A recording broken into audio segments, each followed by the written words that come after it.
नमस्कार साथियों। आज हम लोग का एक नेक्स्ट पार्ट है एडजेक्टिव फ्रेज में पोस्ट मॉडिफायर वर्ड्स। इसके पहले हम लोग पढ़ चुके हैं pre modifier words. Pre modifiers words नहीं पढ़ा है तो पहले पढ़ के आइएगा, पेन कॉपी लेके आइएगा, क्योंकि ये टॉपिक बहुत इंपॉर्टेंट है। अगर हमने प्री मॉडिफायर्स और पोस्ट मॉडिफायर वर्ड समझ लिए तो अब ये मानिए कि हमने एडजेक्टिव फ्रेज पढ़ लिया, क्योंकि ये दोनों ही पार्ट किसमें आते हैं, एडजेक्टिव फ्रेज में आते हैं।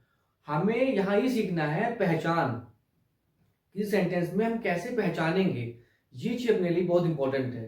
अगर हम टाइम वेस्ट नहीं करते हैं, हम लोग अपने पॉइंट पे आते हैं।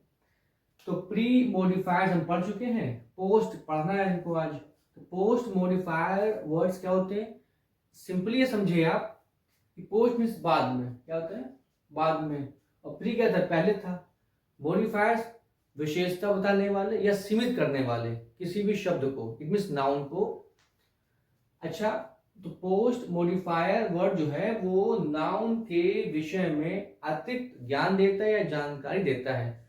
हमें केवल इतने पॉइंट से मतलब है बस अभी कि नाउन के विषय में अतिरिक्त जानकारी मिलेगी। अतिरिक्त कौन है, क्या, ठीक है, कहाँ है, कैसे, ये मिलेगी तो समझ जाना वो क्या है, वो है आपका पोस्ट मॉडिफायर्स। लेकिन कैसे कैसे देखिए, ये ऐसे में जानकारी मिलेगी आपको कि पोस्ट मॉडिफायर वर्ड्स को 4 भागों में डिवाइड किया गया है। कौन सा, prepositional phrase, relative clause, participle phrase और इन्फिनिटिव फ्रेज।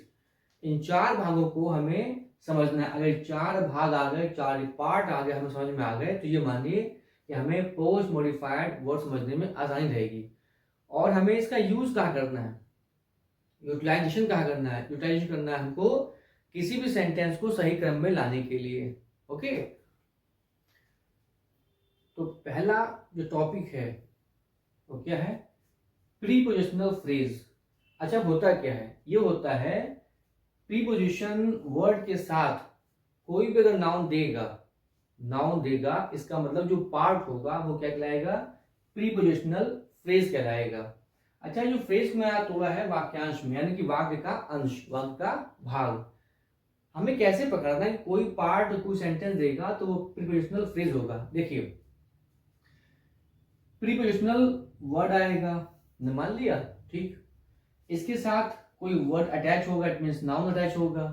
अच्छा, कैसे अटैच होगा, अभी आप बेसिकली ये मान लीजिए कोई वर्ड होगा, तो नाउन में पढ़ोगे, एडजेक्टिव में पढ़ोगे दिक्कत हो जाएगी। वैसे अगर अगर समझना है तो नाउन पकड़ ले। देखा हमने, ये हमारा प्रीपोजिशन, ये हमारी प्रीपोजिशन है, क्या है, ये हमारी प्रीपोजिशन है।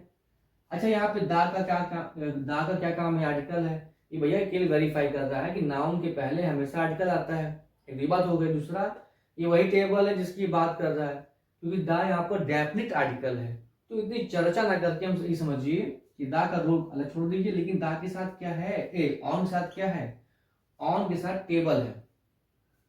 तो हमें इतना पकड़ना है केवल, अगर प्रीपोजिशन वर्ड के साथ कोई भी नाउन देगा तो वो जो पार्ट कहलाएगा वो कहलाएगा प्रीपोजिशनल फ्रेज कहलाएगा। पकड़ा है, समझ में आया। अच्छा, फिर एक इसको पकड़िए, हमें इससे नहीं मतलब है। सपोज करिए, मान लीजिए नहीं, हमको नहीं मतलब है, हमें इस वर्ड से मतलब है। क्यों, ये कौन सा वर्ड है, ये हमारा है प्रीपोजिशन का वर्ड है, इसके साथ कोई वर्ड अटैच है बस। तो हम देखा कि हमने इस बस यही चलना है हमको। ये जो वर्ड है, ये जो पार्ट है, ये हमारा प्रीपोजिशनल फ्रेज होगा। समझ में आ गया। अब यहाँ देखिए, द फ्लावर्स इन द वेस आर विथरिंग। हमें पूरे सेंटेंस नहीं मतलब, हमें इससे मतलब है और इसके बगल वाले पार्ट से मतलब। इसका मतलब है ये जो पार्ट है ये प्रीपोजिशनल फ्रेज कहलाएगा। ये पकड़ समझ में आ गई। इतना पकड़ना है कि प्रीपोजिशन वाला पार्ट हो, उसके बगल वाले वर्ड पकड़ लेना। तो उतने पार्ट को क्या करोगे, क्या बोलोगे आप लोग, उसे बोलोगे प्रीपोजिशनल फ्रेज। अच्छा, इसको हम समझाते हैं टेबल से। टेबल फॉर्म इजी है। तो हम लोग अब सीखते हैं एक जो सेंटेंस था, the book on the table was an old. इसको हम टेबल फॉर्म में तोड़ें कैसे, और तोड़ के हम पोस्ट मॉडिफायर वर्ड समझें कैसे। देखिए, हमने इन वर्ड्स को सीक्वेंस लिख लिया, तोड़ के लिख लिया। अच्छा हम करना क्या है, अब हमें जानबूझ के नोइंगली हमें इसको नॉमिनेट करना है, इसका नाम लिखना है। द क्या है, द हमारा आर्टिकल है, क्या है, द हमारा आर्टिकल है। और याद रखना अगर ये नाउन की विशेषता बता रहा है, भाई सही बात है, बुक क्या नाउन है, बुक क्या है नाउन है, इसका मतलब है जो आर्टिकल है द जो आर्टिकल है ये डिटरमिनर आर्टिकल है, डिटरमिनर द क्या है आर्टिकल है, कौन सा है ये डिटरमिनर पार्ट में आएगा। बात समझ में आए क्यों, नाउन विशेषता बता रहा है। अच्छा ऑन क्या है, ऑन हमारा प्रीपोजिशन, प्रीपोजिशन वर्ड है, समझ में आ गया। द क्या है, द भी यहाँ पर हमारा आर्टिकल है, कौन सा है, डिटरमिनर है। टेबल क्या है, टेबल यहाँ पर हमारी नाउन है। वॉच क्या है, वॉच जो है हमारी हेल्पिंग, वॉज क्या है, वॉज हमारी हेल्पिंग वर्ब है, क्या है, हेल्पिंग वर्ब है। एन क्या है, एन जो है, एन हमारा क्या है, आर्टिकल है, इंडेफिनिट आर्टिकल है। अच्छा ओल्ड क्या है, ओल्ड हमारा यहाँ काम करेगा एडजेक्टिव वर्ड का। लेकिन देखो अब ये जो दा है ये इसकी बता रहा विशेषता टेबल की, इसमें लिख लिया हमने, ठीक। एंड बता रहा इसकी विशेषता यानी डिटरमिनर, ये आर्टिकल तो है, आर्टिकल तो है लेकिन कौन सा डिटरमिनर है। अब देखिए हमें छांटना है, हमें छांटना है पोस्ट मॉडिफायर वर्ड छांटना है। देखिए अगर प्री पढ़ा होगा आपने देखा होगा तो मीन्स पहले, ये पहले आ रहा है तो यहाँ पे प्री होना चाहिए। हम लोग पढ़ क्या रहे पोस्ट, इसका मतलब है ये प्री है, ये दा जो प्री है, पोस्ट तो है नहीं, इसका मतलब है कि दा पोस्ट मॉडिफायर वर्ड नहीं है। अच्छा जिसकी विशेषता बताई जा रही है उसे हम कभी काउंट नहीं करते हैं, इट मीन्स हम नाउन काउंट नहीं करेंगे। अच्छा ट्रिक बताई थी कि प्रीपोजिशन वर्ड आ जाए तो हमें मतलब कहाँ से, हमको मतलब यहाँ से है। इसका मतलब है कि प्रीपोजिशन के साथ जो वर्ड आएगा बस हमें चलना वहीं तक, हम चले यहीं तक।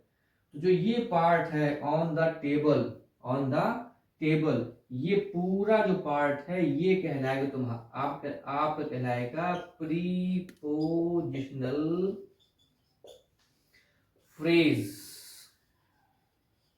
बात समझ में आई कि नहीं आई आपको, कि ऑन द टेबल इतना पार्ट क्या कहलाएगा, prepositional phrase. Was helping verb है, आई रिपीट कि हेल्पिंग वर्ब को हम काउंट नहीं करते हैं, ठीक। अच्छा एन आर्टिकल है। अब देखो ये ओल्ड के पहले आया है, एडजेक्टिव पहले आया तो यहाँ होना चाहिए प्री, ठीक है। हम पढ़ रहे हैं पोस्ट, इसका मतलब है कि हमें वॉज से मतलब नहीं है, हमको वॉज से मतलब नहीं है। वॉज क्या है, वॉज ना पोस्ट में आएगा ना प्री में आएगा। एन प्री है, इसका मतलब यहाँ पर भी पोस्ट में ये नहीं आएगा, पोस्ट में ये नहीं आएगा। ओल्ड भी पोस्ट मॉडिफाइड फायर वर्ड में काउंट नहीं होगा, समझ में आया आपको। अच्छा एग्जांपल हम करते हैं सेकंड हम लोग, ठीक है। तो दूसरा एग्जांपल देखें, सेकंड एग्जांपल क्या है, the boy with the hat walked here. हमें तोड़ना है, इसमें चेक करना है कि इसमें एडजेक्टिव फ्रेज क्या है, एडजेक्टिव फ्रेज, क्योंकि एडजेक्टिव फ्रेज को पकड़ने के पहले आपको प्रीपोजिशनल फ्रेज पकड़ना होगा। तो चार पार्ट है ना इसके एडजेक्टिव फ्रेज के, अगर चार पार्ट पढ़ लोगे तो उसका मतलब है हम उसको सीधे हम क्या नाम पुकार लेंगे, एडजेक्टिव फ्रेज। अच्छा देखा हमने कि द बॉय लिख लिया। अच्छा इसको नाम दे दो, पार्ट ऑफ स्पीच में इसको भेज दो। द क्या हो गया हमारा, आर्टिकल हो गया है।